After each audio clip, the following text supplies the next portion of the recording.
Local मालवाहक ट्रकों की आवाजाही मुफ्त कराने को लेकर दुर्ग ट्रक ट्रेलर मालिक संघ ने दुर्ग स्थित बाफना टोल टैक्स का घेराव किया और जमकर नारेबाजी की।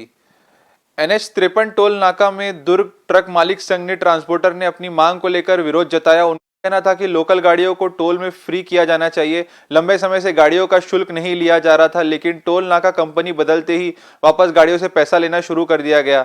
घेराव के दौरान काफी देर तक विवाद की स्थिति बनी रही, जिसके बाद जिला प्रशासन की तरफ से SDM दुर्ग और कंपनी के प्रतिनिधि के बीच बहुत चर्चा हुई, लेकिन हल नहीं निकला। आने वाले समय में कंपनी और अधिकारी से जिला प्रशासन वापस बैठक करने की बात कर रहा है।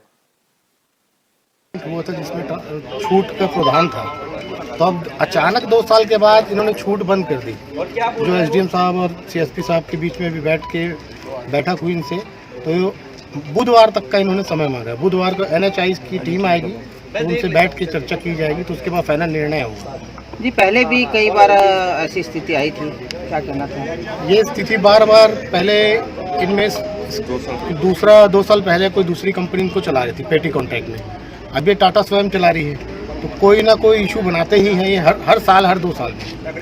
इनका कहना है कि केंद्र सरकार द्वारा जो गाइडलाइन के अनुसार हम पैसे ले रहे हैं। स्थानीयों की छूट तो हर जगह मिलती है, हर टोल टैक्स पे मिलती हर है। टोल टैक्स में मिलती है। आप राजनांदगांव चले जाइए, वहाँ भी छूट है, और दूसरे कहीं जिलों में भी चले जाइए, वहाँ छूट है। स्टेट के बाहर भी चले जाइए, वहाँ छूट है। सिर्फ यही ऐसा टोल टैक्स क्यों है जहाँ छूट नहीं है? क्या आपको लगता है यह टोल टैक्स की आपका तानाशाही चला रहा है? तानाशाही चला ही रहा है, और तानाशाही हम चलने नहीं देंगे। इसके लिए हमको रोड जाम करना पड़े या बैठना पड़े, चक्का जाम कर देंगे अगर हमारी बात को नहीं माना जाए। ठीक, अपना परिचय बताइए। मैं गुरदीप सिंह, दुर्ग ट्रक मालिक संघ अध्यक्ष। इनको पहले छूट दी गई थी एक्चुअली उस तरीके से, तो अभी भी उसी की मांग थी, और इस संबंध पे हम एक बैठक रखें बुधवार को। तब तक निर्णय बुधवार को जो बैठक रखी जाएगी, NHI के रिप्रेजेंटेटिव रहेंगे, टोल प्लाजा वाले रहेंगे, प्रशासन रहेंगे और ट्रक यूनियन से रिप्रेजेंटेटिव रहेंगे। समय इसमें स्पष्ट निर्णय होगा, तब तक के लिए टाला गया है। हाँ, पहले बैठक हुआ था जो 2 साल पहले हुआ था, इसके आधार पर उनका एग्रीमेंट हुआ था कि 30/10/2022 तक का स्थिति के हिसाब से, उसी के हिसाब से चल रहा था।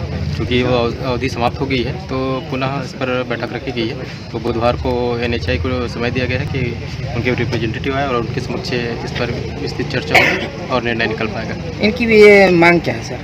मांग यही है कि उनको टोल में छूट दी जाए।